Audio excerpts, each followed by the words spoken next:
Welcome back, everyone. In Module 1, we explore the foundations of cultural tourism, what it is, its history, the motivations of cultural tourists, the stakeholders involved, and the trends and challenges shaping the sector. Now, we move into the heart of our discussion: how to plan, design, manage, and sustain cultural tourism initiatives that meet visitor expectations while protecting cultural integrity and benefiting local communities. Think of this module as your practical toolkit. We'll cover strategic planning, experience design, marketing approaches, sustainability principles, stakeholder engagement, and monitoring performance. Along the way, we'll weave in examples from real-world cultural tourism destinations. Section 1: Strategic Planning for Cultural Tourism. Cultural tourism, like any form of tourism, doesn't just happen, it needs to be planned. And strategic planning begins with a vision. Step 1: Define your vision and objectives. Before anything else, you must answer, what do we want cultural tourism to achieve here? For some communities, the goal might be economic revitalization. For others, it may be preserving intangible heritage. For museums, it could be increasing visitor engagement or building a reputation as a leading cultural institution. Your vision should be clear, inspirational, and shared among stakeholders. Objectives should be specific and measurable. For example, increase annual cultural tourism revenue by 20% within 3 years. Attract 30% more local visitors to cultural events. Establish 3 new community-led cultural tourism products within 5 years. Step 2: Conduct a situation analysis. Here you analyze assets. What cultural resources do we have? Sites, traditions, festivals, art, cuisine. Market. Who are the potential visitors? What do they want? Competitors. Which other destinations offer similar experiences? How do we differentiate? Capacity. What is the carrying capacity of our cultural sites? Risks. What political, environmental, or social risks could affect us? A SWOT analysis: strengths, weaknesses, opportunities, threats, is often used at this stage, but with a cultural lens. Step 3: Build partnerships and stakeholder alignment. Cultural tourism thrives when stakeholders work together. This could mean formal agreements between museums and tour operators, revenue-sharing models with communities, or joint marketing campaigns between heritage sites. Section 2: Designing authentic visitor experiences. If cultural tourism is the journey, then the visitor experience is the destination. A well-designed cultural tourism experience should be authentic, engaging, inclusive, and memorable. Authenticity in experience design. Authenticity doesn't always mean untouched or ancient. It means truthful representation. For example, a modern cultural center telling the story of indigenous heritage can still be authentic if it's community-led and rooted in lived experiences. A reconstructed historical building can be authentic if it's accurately researched and transparently presented as a reconstruction. Storytelling as a central tool. Human beings remember stories far better than dates or facts. Good storytelling in cultural tourism can create emotional connections, transform passive observation into active engagement, provide context for cultural artifacts and performances.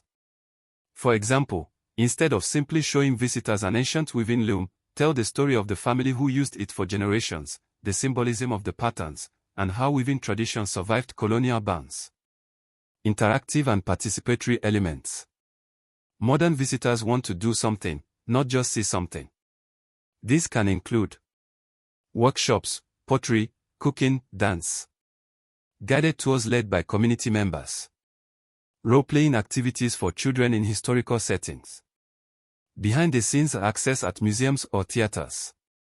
Section 3: Marketing cultural tourism. Marketing cultural tourism requires a sensitive balance. You need to attract visitors while protecting the integrity of the culture. Target audience segmentation.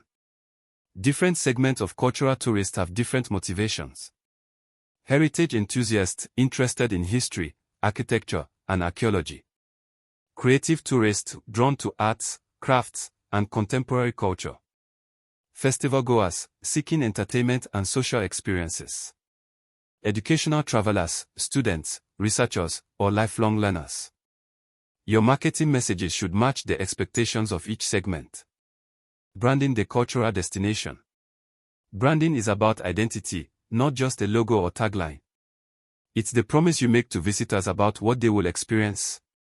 For cultural tourism, branding often emphasizes unique traditions or heritage, the personality of the community, a narrative that sets the destination apart, digital marketing tools, social media storytelling with images, videos, and short interviews, virtual previews of exhibitions or performances, collaborations with travel bloggers or cultural influencers, user-generated content campaigns encouraging visitors to share their own stories. Section 4. Sustainability in cultural tourism. Without sustainability, cultural tourism risks destroying the very culture it celebrates. Sustainable management means balancing economic growth, cultural preservation, and community well-being. Cultural sustainability. Protect intangible heritage, songs, oral histories, rituals, from disappearing or being overly commercialized. Involve local elders and tradition bearers in decision-making. Document and archive heritage for future generations. Environmental sustainability. Limit visitor numbers in fragile sites. Use eco-friendly infrastructure and energy sources in cultural facilities. Promote low-impact transport options for tourists. Economic sustainability. Ensure fair wages and profit sharing for community members. Diversify income sources to withstand seasonal fluctuations. Support local supply chains, from artisans to food vendors. Section 5. Stakeholder engagement and capacity building.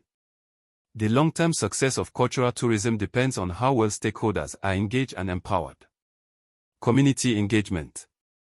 Communities must be active participants, not passive backdrops. This means consulting locals on tourism plans, training residents as guides, performers, and entrepreneurs, respecting community decisions about what aspect of their culture can be shared. Institutional capacity building. Cultural institutions often need training in visitor service excellence, conservation and restoration techniques, digital content creation, event management. Section 6. Monitoring and evaluating cultural tourism. Finally, management is incomplete without measuring outcomes. Key performance indicators, KPIs, for cultural tourism may include visitor numbers and demographics, revenue generated and distributed locally, levels of visitor satisfaction, cultural heritage condition assessments, community perceptions and involvement rates. Evaluation should not be a one-off activity. It's a continuous loop: collect data, analyze it, make improvements, and repeat. Closing remarks for Module 2. We've now explored the practical side of cultural tourism management, from strategic planning and authentic experience design to marketing, sustainability, stakeholder engagement, and evaluation. When done thoughtfully, cultural tourism is a bridge between people, places, and past. It's not just about bringing visitors in, it's about sending them home with a deeper understanding of and respect for the cultures they have encountered.